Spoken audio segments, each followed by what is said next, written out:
Salut. On espère que vous allez bien. Aujourd'hui, on va revenir sur donc une vidéo réaction sur le dernier teaser de Star Wars 9 qui vient de sortir. T'es sûr qu'on en parle? Bah ouais, pourquoi? Parce que tout le monde en a déjà parlé, tout le monde le fait bien mieux que nous, et en plus de ça, y a pas grand chose à dire. Ouais, mais tu veux qu'on parle de quoi? Bah, on pourrait par exemple parler du dernier épisode de Game of Thrones qu'on vient de regarder. Mais c'est pas un peu trop mainstream ça? Allez, c'est parti.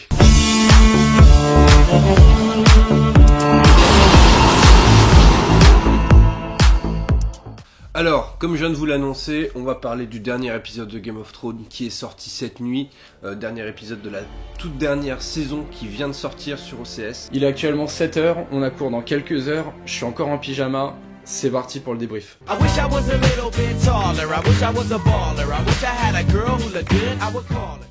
Donc là on va vous donner un avis global sur l'épisode, vous inquiétez pas, il n'y a pas encore de spoil dans cette vidéo, on vous le dit dès qu'on commence à spoiler sévère. Alors, donc, ton avis sur cet épisode? Alors, épisode assez court, mine de rien, 50 minutes, 50 le plus court de la saison. Donc c'est un petit peu le postulat de départ pour la suite des réjouissances. Est-ce qu'il s'est vraiment passé quelque chose dans cet épisode? Je ne saurais dire. Il n'y a pas eu une seule scène d'action. Non, il n'y a pas eu de scène d'action, il n'y a pas eu de scène spécialement marquante. C'est vraiment l'état des lieux, où en sont les personnages après la fin de la saison 7. Comment est-ce que ça va démarrer, qui est à quelle place géographique. Mis à part ça, ça m'a fait plaisir de revoir les personnages. Mais après 2 ans d'absence, c'est plus justement, on va dire une longue introduction pour remettre le pied à l'étrier. Ça fait du bien de revoir les persos. Après, honnêtement, c'est pas un épisode majeur, c'est pas un épisode marquant. Non. Après, je pense que c'est pour ça que ce premier épisode ne dure que 50 minutes. Oui. Je pense que c'est pour ça, tout simplement parce que c'est vraiment l'épisode qui est juste fait pour recontextualiser les personnages.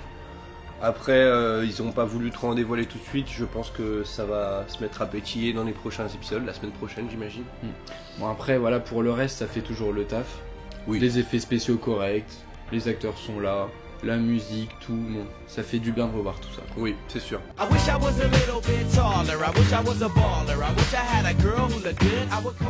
Donc là on va passer au résumé détaillé de l'épisode. Si t'as pas vu la saison 7, que t'as pas vu du coup l'épisode de cette nuit et que tu veux pas te faire spoiler, tu peux arrêter maintenant. Je pense. Donc là maintenant t'es prévenu, ça va spoiler sévère. C'est parti. Ladies and gentlemen, c'est l'instant spoiler. Non, Alex, calme-toi, arrête. Pour rappel, donc dans la saison 7, Jon et Daenerys qui couchent ensemble. Ça se terminait aussi sur la révélation de la vraie identité de Jon Snow. Et c'est là qu'on a compris tous que Daenerys était sa tante. Wow. Aussi, donc l'arrivée des marcheurs blancs vers le sud. Ils ont ressuscité le dragon de Daenerys qui était mort.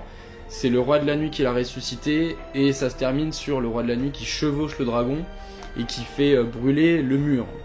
Donc une partie du mur qui est effondrée, les marcheurs blancs arrivent à franchir le mur et se dirigent à présent vers le sud.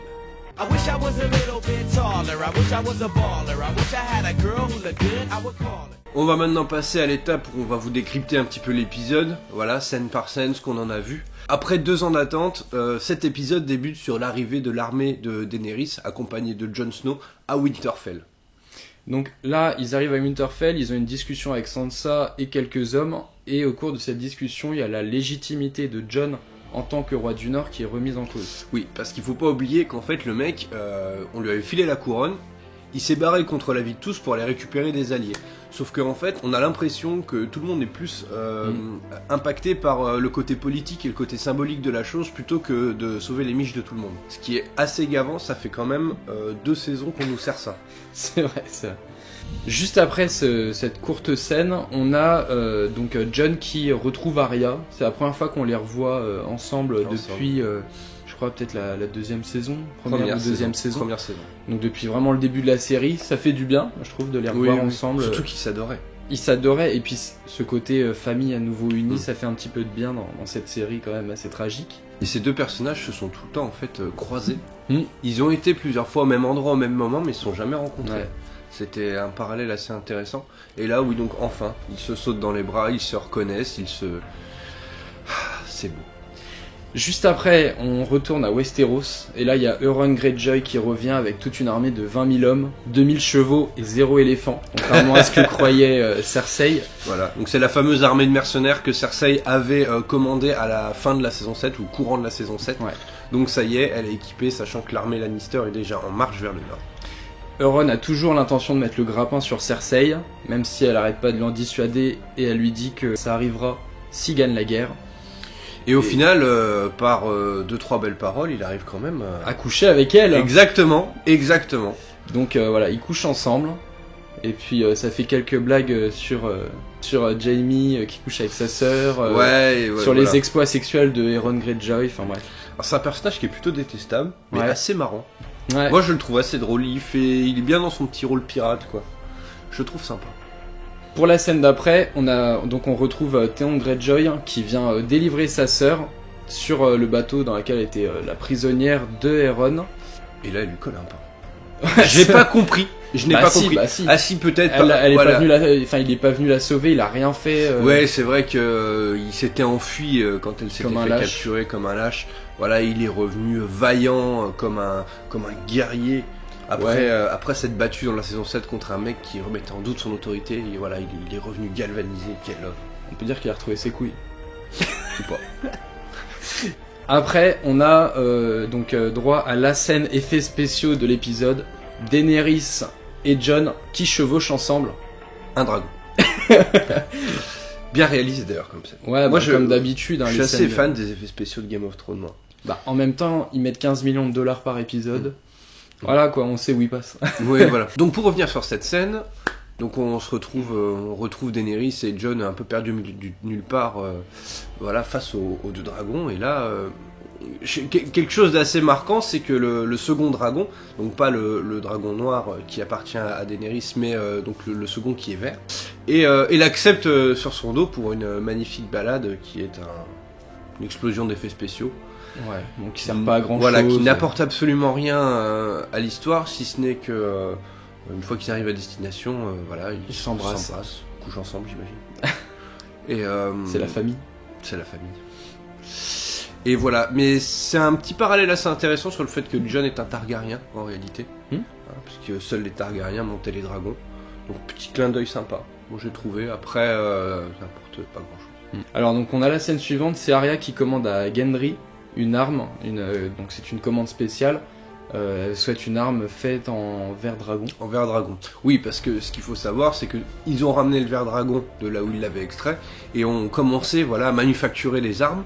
On y voit des belles armes d'ailleurs, puisque Gendry a fabriqué une hache pour le limier, une belle hache. Assez marrant au niveau d'esthétique des armes, c'est qu'elles sont, je sais pas si t'as remarqué, elles sont, c'est pas des belles épées comme on voit forgées en acier, etc. Non, elles sont un peu plus grossières. On sent que c'est un peu taillé dans le brut. Je trouve que c'est un style assez intéressant. Ça rappelle un peu le côté un peu plus sauvage en fait, un peu plus sauvageon, si tu veux. Et ce qui est sous-entendu justement dans cette scène, il y a des petits regards entre Gendry et Arya, comme si quelque chose pourrait potentiellement par la suite se passer entre les deux. Exactement. Gendry qui est le fils bâtard de premier roi Baratheon. Et juste avant ça, d'ailleurs, on a une petite scène de retrouvailles aussi entre Limi et Arya, donc ça c'est sympa de les revoir. Alors lui est content de la revoir, petit sourire, petite vanne. Ça se clash un petit peu. Ça clash un petit peu. Arya qui reste de marbre, à son habitude. Non, c'est sympa de les retrouver tous les deux et j'espère qu'ils vont refaire équipe. Alors, juste après, on a une scène entre Daenerys et Samwell qui discutent pour la première fois ensemble. Et Samwell demande une grâce à Daenerys parce qu'il a volé des manuscrits et il voulait savoir si... Et certainement aussi pour pouvoir quitter l'ordre. Quitter l'ordre une fois que la guerre serait finie. Parce que oui, c'est un corbeau, donc par définition, sa vie est vouée à la garde de nuit, etc. etc. Dans cette discussion, Samwell apprend que Daenerys a fait exécuter son frère et son père parce que tous deux avaient refusé de ployer le genou devant elle. La grosse scène de l'épisode, c'est la révélation de l'identité de Jon. C'est en réalité la seule scène de l'épisode qui a un réel intérêt, un qui réel soit impact. Marquante et Voilà. Donc comment ça se passe? Donc on a Jon qui est donc dans la crypte, qui est en train d'honorer son père en allumant des bougies, en faisant j'imagine quelques prières. Et là donc on a Sam qui arrive, il s'engueule pas mais disons que Sam lui demande avec véhémence si il était au courant que sa famille en gros avait été exécutée par Daenerys. Là auquel il répond que globalement c'est la guerre. Hein, et que tout le monde a les mains sales, tout le monde a fait exécuter le père, le frère d'un autre. Et donc ensuite, il lui annonce donc qu'il est le fils du frère de Daenerys et de la sœur donc de son père adoptif Ned Stark. Donc Lyanna Stark. Lyanna Stark. Et l'épisode se clôture sur Jaime qui revient à Winterfell et Bran qui l'aperçoit justement. Les deux s'échangent un regard et puis on comprend. On comprend que Jaime a quand même des remords parce que c'est lui qui l'a poussé du haut de cette falaise, c'est à cause de lui qu'il est dans cet état-là. Et de toute façon, je pense que Jaime va être rongé par le remords pendant cette saison, tout simplement parce qu'il s'est enfin émancipé de Cersei. Fin de saison 7, il s'émancipe, il part. Et là, il les rejoint. Donc il rejoint cette équipe-là dans le Nord, je pense, pour reprendre une place de héros qu'il avait commencé à gagner petit à petit. Il était parti en tout début des saisons, saison 1-2, comme un personnage plutôt détestable. C'est vrai. Ensuite, il avait petit à petit, recouvré son honneur. Dès qu'il a perdu sa main, en fait. Exactement. C'est étonnant à quel point la perte de quelque chose peut nous faire changer. Tu veux rentrer dans le game? Quoi, tu doutes? On me le torse, allez! Oui, seuls les vrais parieurs peuvent vivre ça. GodClick, tu paries, tu survis. Vous l'avez tant voulu et on vous le délivre pour ça gratuitement. Voici notre pronostic pour savoir qui va mourir ou qui va rester encore dans cette série à la fin. Ce qui va se passer, quel en sera le dénouement? Voilà. Tu commences ou je commence? Allez, honneur aux dames. Alors, moi, j'ai plusieurs théories en réalité, Ouais. donc je vais commencer par ce qui est plus ou moins le moins gros, entre guillemets, ce qui a le moins d'importance. Alors, je pense et j'espère que le limier va tuer la montagne. Ouais. Enfin, ce qu'il en reste, la créature que c'est devenu. J'espère voir un affrontement entre Sansa et Cersei, j'en ai parlé un peu plus tôt. Voilà, un vrai face-à-face, un vrai affrontement politique. Sans forcément que l'une des deux y laisse des plumes. Je suis pas sûr qu'il aura lieu. Honnêtement, je suis pas sûr qu'il ait lieu, mais en réalité, pour moi, il y a deux axes sur cette saison. C'est soit la guerre contre les marcheurs blancs se termine très vite et on se retrouve face à une guerre en fait politique pour le trône. Ouais. Soit la guerre avec les marcheurs blancs dure jusqu'à la fin et donc le dénouement se fera sur ce champ de bataille. Il est en réalité possible et je pense que ça peut être une solution à la série qui est envisageable, c'est qu'en réalité tout le monde meurt. Comme ça avait été prédit. Tout début de la saison, ça avait été sous-entendu en fait que tout le monde allait mourir. Oui, que ça allait être le roi de la nuit qui allait gagner. Voilà, donc moi ça me paraîtrait être une fin probable. Au moins comme ça, il n'y a pas de gagnant, il n'y a pas de perdant. Enfin, oui, parce qu'au final, on se rend compte que plus ça passe, plus de nouvelles raisons de se faire la guerre arrivent. Voilà, parce que Jon au final est l'héritier légitime du trône. Voilà, face à Daenerys qui est actuellement sa compagne entre guillemets, qui elle s'est toujours battue pour son trône. Donc je comprendrais qu'elle est mauvaise, que le mec arrive de nulle part et dise tu t'es battu, tu as tout conquis. C'est pour moi. Sauf que ça me revient. Je comprends.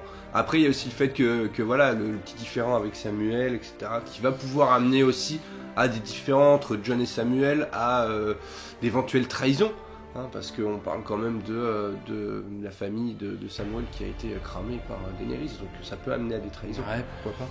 Et, du coup, toi, là, dans cette saison, tu crois que qui pour toi va mourir? Alors, potentiellement, tout le monde pourrait mourir. J'aimerais bien que Sansa meure. Ouais. En réalité, j'aimerais bien, non, mais je pense qu'elle peut mourir. Jaime va probablement mourir. Cersei va mourir. Ça me paraît inévitable. Après, pour ce qui est des autres, je joue pas spécialement de pronostic, mais je suis quasiment sûr que Jaime et Cersei vont mourir, et probablement ensemble. Ok. Bon, on sait ou pas, en même temps. On s'est pas du tout concerté pour le prono. Justement, moi, mon pronostic, c'est bon, Cersei va crever. Ouais, ça paraît évident. Comment? Je ne sais pas. mais je pense que ça sera d'une façon épouvantable. On va dire qu'elle méritera sa mort et ce sera douloureux, je pense. Ou alors les producteurs de la série nous font un petit fuck et la font mourir doucement. Ouais, je sais pas, mais ça a tellement été un personnage odieux que je pense que sa mort va être à la hauteur de nos espérances. Détesté depuis le début. Comme pour Geoffrey, en gros, ce sera une petite satisfaction. Donc ça, je pense qu'on y aura le droit. Jamie aussi, je pense qu'il va mourir. Même si au fur et à mesure du temps, il a su développer justement en nous un attrait. C'est un personnage que j'apprécie. Mais je pense qu'ils vont le faire mourir justement pour ça. Et que penses-tu de l'idée que Jamie tue Cersei, je crois pas. Parce que, entre guillemets, Cersei porte leur enfant. Alors après, qu'elle nous dit? Parce qu'honnêtement, elle a pu vadrouiller à droite à gauche et se retrouver avec le bébé de on ne sait qui. Donc, le Greyjoy, par exemple. Ouais. Donc ça, voilà, Cersei pour moi va mourir, Jaime va mourir. Après, dans les autres persos, ah si, Theon Greyjoy pour moi il va mourir. Parce que justement là ils sont en train de lui faire un mini build-up en mode il reprend du pouvoir, tout ça. Ouais, pour moi ils vont le faire tuer. Pour moi ça aurait pas vraiment d'impact s'ils le font mourir parce que c'est un personnage, à mes yeux il a plus aucune valeur. Par contre on peut imaginer une belle scène de sacrifice par exemple. Exactement. Qui remettrait en fait pour le John, personnage ou pour sa sœur. Voilà. Ouais, donc pour moi lui il va mourir. Après Jorah Mormont. Jorah Mormont, il y a des chances aussi. En fait, je vais faire à l'inverse. Qui je ne vois pas mourir. Comme ça, ce sera plus simple. Allez, donc maintenant qui je vois que pas tu mourir. as fait un quart d'heure sur le fait de qui va mourir, vas-y, fais tout ce qui reste. Je vois mal, à l'heure actuelle, Jon mourir. Je le vois mal. Je sais qu'ils peuvent Probable. le faire parce que c'est probable. Moi, c'est pareil. Disons que c'est en train de virer surtout à qui on aimerait voir mourir et qui on n'aimerait pas C'est voir plutôt mourir. ça. Mais si on regarde quand même, si on essaye de rester intransigeant, je vois mal dans l'histoire de la série Jon mourir, étant donné qu'on l'a déjà vu mourir, ça fera encore de la redite. Voilà, après, ce serait possible qu'il meure, mais je le sens pas. Il y a un personnage qui je pense, enfin il y a deux personnages dans la saison là qui je pense vont prendre vraiment beaucoup de pouvoir, ça va être Arya. Mais ça, de toute façon, c'est construit depuis déjà... le début. Enfin, depuis le le début, là, ça fait plusieurs saisons, on nous l'a construit et on voit quand même que c'est un personnage important et fort. Et pour moi, il y a Samuel aussi qui va avoir un rôle important dans cette saison. Je me trompe peut-être, mais... Samuel qui est pressenti pour avoir un rôle clé dans l'histoire depuis un très long moment. Donc il y a ça. Après, dans les personnages que je ne vois pas mourir, Tyrion, je le vois pas mourir. Moi non plus. Voilà. C'est un personnage qui est tellement... emblématique dans la série. Et d'ailleurs, moi, ce que je trouve intéressant, c'est qu'au début de la série, il y avait beaucoup de scènes où il était dedans. Enfin, c'est vraiment un personnage central dans l'histoire. Aujourd'hui, il a moins de scènes clés quand même. Donc, bon, lui, je le vois quand même pas mourir. Personnage qui est exclusivement politique. Oui. Qui avant, voilà, un petit peu roublard, des 2-3 fourberies, etc. Aujourd'hui, c'est vraiment, voilà, Tyrion le politicien, la main de la reine. Et puis c'est tout. C'est vrai que moi non plus, je le vois pas mourir. Et ça me ferait mal. Ça, c'était les pronos qu'on peut avoir à l'heure actuelle. On vous en dira plus au fur et à mesure des épisodes. Parce qu'on va faire, on fera une vidéo à mi-saison. Ouais, mi-saison, fin d'épisode 3. Voilà. Et un dernier épisode pour clôturer, ce qu'on a pensé de la saison, de la série en règle générale. De Game of Thrones en général, ouais. Oui, et on vous fera ça, et puis... donc voilà, dans 6 semaines maintenant. Donc écoutez, on se retrouve bientôt et puis bon visionnage. Ouais. Profitez, c'est la dernière saison. Ça va faire un vide après. Ouais, on verra ce qu'on aura après, mais ouais, ça va faire un petit vide. Bon allez, salut.